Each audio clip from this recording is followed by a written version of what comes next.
నమస్తే, నేను భోగేశ్వర్ శివశక్తి. ఒకప్పుడు పాస్టర్లు ఎలా ఉండేవాళ్ళంటే ఒక డొక్కు సైకిల్ వేసుకుని చేతిలో ఒక సంచి పట్టుకుని ఊరంతా తిరుగుతూ మేము చర్చి కట్టుకుంటున్నాం బాబు, ఒక 10 రూపాయలు ఇవ్వండి అంటూ హిందువుల ఇళ్ల దగ్గరికి ఒక 10 మంది ముసలి గొర్రెలను వేసుకుని ఇంటింటికి తిరుగుతూ డబ్బులు అడిగేవాళ్ళు. మరి ఇప్పుడు దశమ భాగాలు ఊహించని రీతిలో వస్తున్నాయి. విదేశాల నుంచి కూడా డబ్బు ఇబ్బడి ముబ్బడిగా వస్తుంది. ఒకప్పుడు సగం కాల్ చేసిన బీడీలు ఏరుకుంటూ తిరిగేటువంటి ఈ పాస్టర్లు ధీమా పెరిగిపోయింది. నోటికి ఏది వస్తే అది వాగుతున్నారు.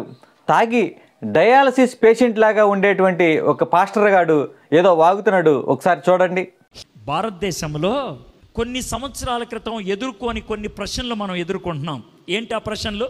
ఎక్కడైనా కరపత్రాలు పంచిపెడతానికి వెళ్తే ఏయ్ నీకు పోలీస్ పర్మిషన్ ఉందా? వార్త చెప్తుంటే ఏయ్ లెటర్ ఉందా నీ దగ్గర? మైకులో చెప్తుంటే ఏయ్ మైకు సౌండ్ ఎక్కువ ఉంది తగ్గే. ఎక్కడైనా గుడి కడుతుంటే చర్చి కడుతుంటే ఏయ్ కలెక్టర్ దగ్గర నుంచి లెటర్ వచ్చిందా? ఇలాంటి ప్రశ్నలు ఇదివరకు ఎప్పుడైనా అడిగారా? మనల్ని అడగల.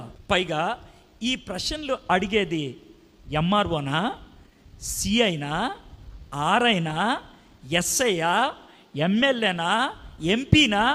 కాదు, ఇంటి పక్కనుండే గొట్టంగాడు. అవునా కాదా?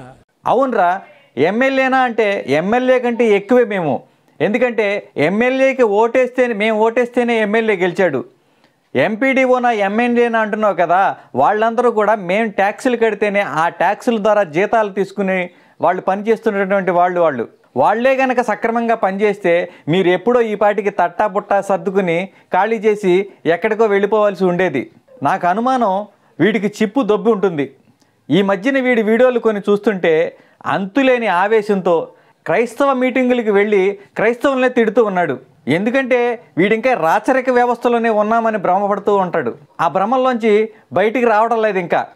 అవునరా, నువ్వు మైక్ పెట్టినా, బైబిళ్ళు పంచినా, మైక్ పెట్టి సువార్తలు పెట్టినా ప్రశ్నించకుండా ఉండటానికి ఇది బ్రిటిష్ కాలం కాదు, శివశక్తి కాలం. చైతన్యవంతమైనటువంటి ప్రజలు ఇప్పుడు మొదటి గేర్లో మాత్రమే ఉన్నారు. నెక్స్ట్ గేర్ పడిందనుకో అసలు రంగు అప్పుడు ఉంటుంది. వీడు మాట్లాడిన దానిపై అసలు మనం స్పందించాల్సినటువంటి అవసరం లేదు. ఎందుకంటే అంబేద్కర్ వాదులు, అంబేద్కరిస్టులు దీని గురించి మాట్లాడాలి.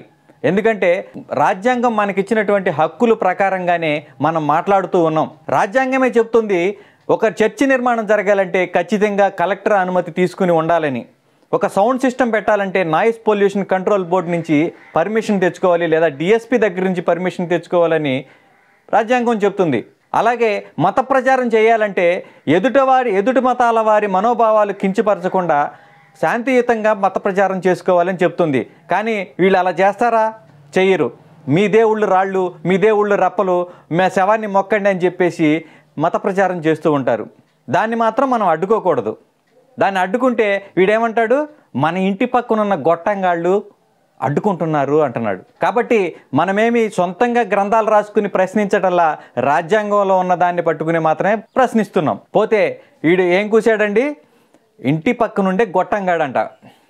ఆ హిందూ గొట్టంగాళ్ళ దగ్గరే కదా మీరు పావలా అద్దుపై అడుక్కుని మరి చర్చిలు నిర్మించుకున్నారు. ఒకప్పుడు మీరు 4 మైకులు పెట్టి కుక్కలు మొరిగినట్టు మొరుగుతూ ఉంటే, మాట్లాడకుండా ఉంటే గొట్టంగాడు కాదు. ఆ సెక్స్ పుస్తకాలు తెచ్చి ఊరంతా పంచుతూ ఉంటే, మాట్లాడకుండా ఉంటే గొట్టంగాడు కాదు. మిమ్మల్ని ప్రశ్నిస్తే మాత్రం గొట్టంగాడు. ప్రశ్నించు సాధించు అని అంబేద్కర్ చెప్పాడురా, అదే మేము ఫాలో అవుతున్నాం.